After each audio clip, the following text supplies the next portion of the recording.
के साथ आस्था कौशिक। बुलेटिन की शुरुआत करते हैं। खतौली से नवनिर्वाचित विधायक मदन भैया को पुलिस ने खतौली में एंट्री करने से रोक दिया। दरअसल जीत के बाद खुशी मनाने के लिए मदन भैया गाजियाबाद से अपने क्षेत्र खतौली पहुंचे थे और मदन भैया के साथ समर्थकों का लंबा चौड़ा काफिला भी था, लेकिन खतौली की सीमा में एंट्री से पहले ही पुलिस ने काफिले को रोक लिया। पुलिस ने जिले में धारा 144 का हवाला देते हुए मदन भैया को काफिले के साथ आगे जाने की परमिशन नहीं दी। पुलिस ने मदन भैया से बिना समर्थकों के अकेले ही खतौली जाने को कहा, लेकिन काफी बहस और इंतजार के बाद मदन भैया बॉर्डर से ही वापस लौट आए।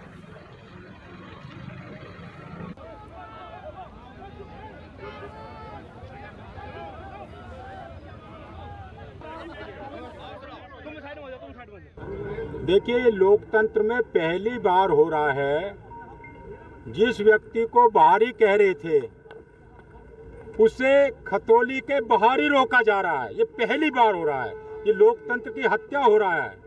जो निर्वाचित जनप्रतिनिधि, जिसको जनता ने अपार प्यार और समर्थन देकर चुनाव जिताया, उसे लॉ एंड ऑर्डर खराब होने के नाम पर रोका जा रहा है। इससे ज्यादा क्या मतलब जो गलत होगा? क्या वजह क्या बताई जा रही? वजह कह रहे लॉ एंड ऑर्डर खराब होगा। पहली बार निर्वाचित जनप्रतिनिधि से लॉ एंड ऑर्डर खराब हो रहा है। हमें पता है जिला प्रशासन एक स्थानीय जनप्रतिनिधि के इशारे पर काम कर रहा है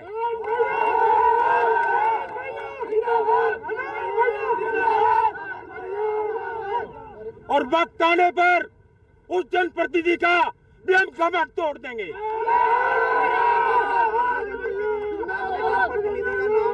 नाम बताएंगे आप? अरे नाम सब जानते हैं। कौन है निर्वाचित? वो भी जनप्रतिनिधि है, केंद्र में मंत्री बना बैठा है। उसका इस वक्त जो है उसके इशारे पे प्रशासन काम कर रहा है। ये लखनऊ के इशारे पे काम नहीं हो रहा है। आपका अगला कदम क्या होगा? आपका अगला कदम क्या है? अगला कदम हम पुनः आएंगे, दोबारा आएंगे, क्षेत्र में रहेंगे और शपथ ग्रहण समारोह के बाद फिर आएंगे और हम अपने लोगों के बीच रहेंगे। अपने लोगों के बीच रहने से हमें कोई ताकत रोक नहीं पाएगी।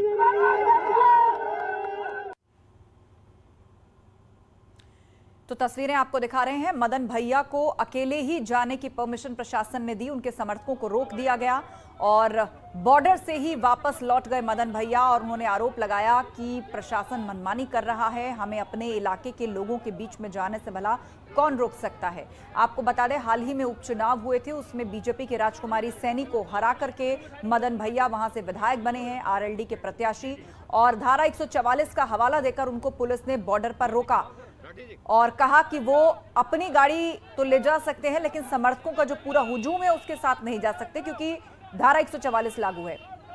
इस पर मदन भैया गुस्सा हो गए और उन्होंने आरोप लगाया प्रशासन पर मनमानी का और कहा कि उन्हें उनके वोटर्स, उनके समर्थकों के बीच में जाने से भला कौन रोक सकता है। और ये कहते हुए वो खुद भी आगे नहीं गए और बॉर्डर से ही वापस लौट गए अपने समर्थकों के साथ। तो तस्वीर उस वक्त की दिखा रहे हैं आपको, जब मदन भैया की गाड़ी को पुलिस प्रशासन ने रोका। विनेश हमारे साथ फोन लाइन पर जुड़ गए, हमारे सहयोगी। विनेश, पूरा मामला क्या था और क्या मदन भैया को इस बात की जानकारी नहीं थी कि यहाँ पर धारा 144 लगी है? विनेश भैया, चलिए उनसे संपर्क करेंगे हम। और आरएलडी विधायक मदन भैया को पुलिस ने रोका, उस पर हंगामा हुआ, उनके समर्थकों ने नारेबाजी की और बॉर्डर से ही वापस लौट गए मदन भैया। धारा 144 का हवाला देकर पुलिस ने रोका मदन भैया को और उसके बाद मीडिया के सामने आकर उन्होंने अपनी नाराजगी जाहिर की और फिर वो वापस लौट गए।